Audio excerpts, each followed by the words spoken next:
What is going on, folk? It's NimbleThor here, and today in my mobile gaming quest, we're gonna have a first impressions look at Fortnite. And we'll talk a bit about the game, its early release on some devices, all while we try to just kill one person in one of these 6 game modes. We can do this, guys. Come on, we should be able to... I mean, there must be some other noobs, just as we are, that we will be able to take out in just one of these matches here. So fingers crossed, guys. Let's just jump right into it. Quite literally, jumping out of this bus here is how you start the game. In case you haven't, I mean, nobody can not know what Fortnite is at this point. So when do we want to jump out, guys? I say we go for the sort of jungle down there, whatever that's called. I don't know all the names. I haven't played enough of Fortnite. So if any of you have played a lot of Fortnite, you can have a good laugh on my behalf, I think. So at the end of last week, Fortnite was made available for Samsung devices, which means that you can go download it right now, and you've been able to do that for this entire weekend if you have a Samsung device. But as of today, you can also go download it on any other Android device. The game has been out on iOS for some time, as many of you guys probably know, but it's now out on Android. Yeah, it should be available for any Android device, honestly. But you might have to wait in a queue because there are so many players on Android now wanting to play the game that Epic Games has decided to set up a queue system. So they don't want to have their servers flooded, I think understandably so. They don't want to have flooded with millions of new players because that could crash the game, and also they are still, I think, optimizing and fixing small bugs here and there.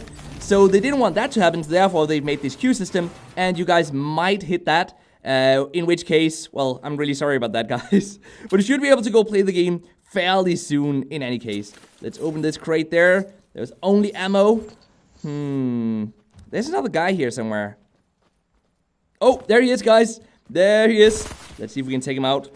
He's building a wall, but for what reason, I'm not entirely sure. Oh, wait. No, there he is. No, no. No, he got us. We placed 61, though. I will say that's not too bad.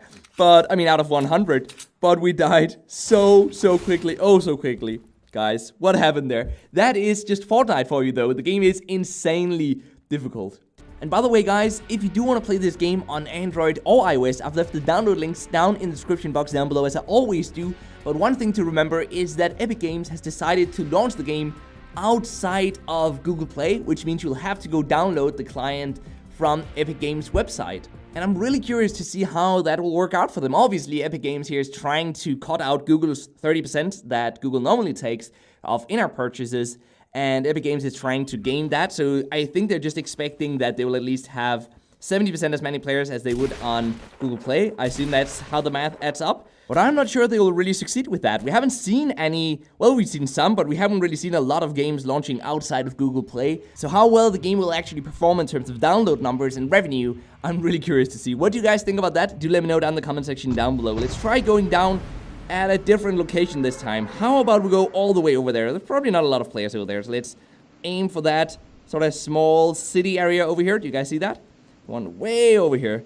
And meanwhile, let's talk about some of the gameplay and some of the performance and control setup in this game. In terms of the gameplay, this is the full PC/console game, so that's of course always impressive, just as we saw with PUBG Mobile, which was pretty close to, but this one is actually the full PC game as far as I've been able to gather, but just on mobile, available on mobile. And Fortnite at this point is available on, I'd say, most devices in the entire world. You have it on PC, you have it on consoles, you have it even on the Nintendo Switch console, and now you have it on mobile as well, and you had it on iOS for some time. Let's see if we can find something up here. In terms of the overall performance of the game, here on my Samsung Galaxy S8 Plus. Oh, it's a Viking ship! Guys, we're home.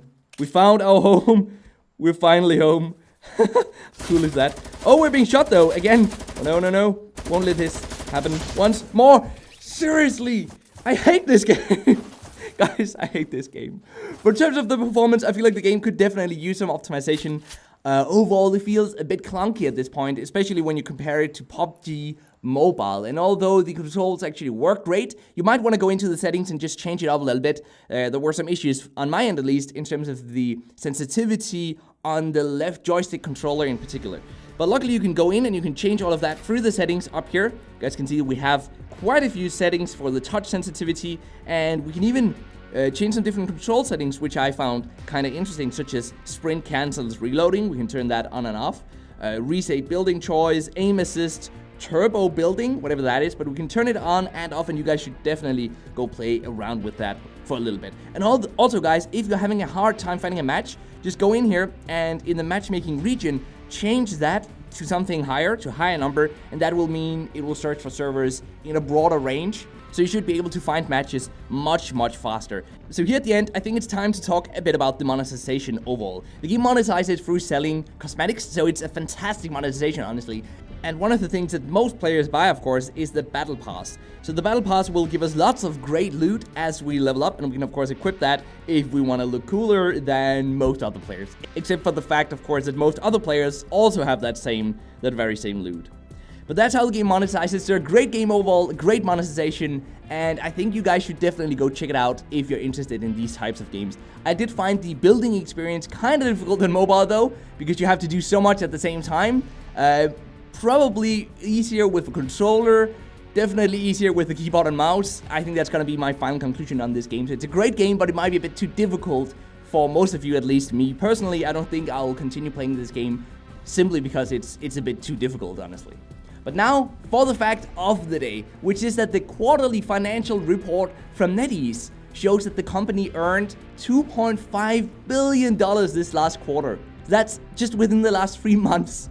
And they earned that from games such as Identity V, which was ranked #1 on iOS and Google Play in Japan in July, and the Knives Out, if you guys remember that, the Battle Royale game, which is also ranked #1 in China on iOS. Oh, and Minecraft, the Chinese edition, has reached 100 million players at this point. So I think it's safe to say that we can expect way more mobile games published and developed by NetEase in the future. So with that said, thank you so much for sticking around to the end of this video, guys. Be sure to leave a like, be sure to share this video if you liked it, subscribe if you're new to the channel, and until next time, just keep gaming, stay awesome, and I'll see you guys around.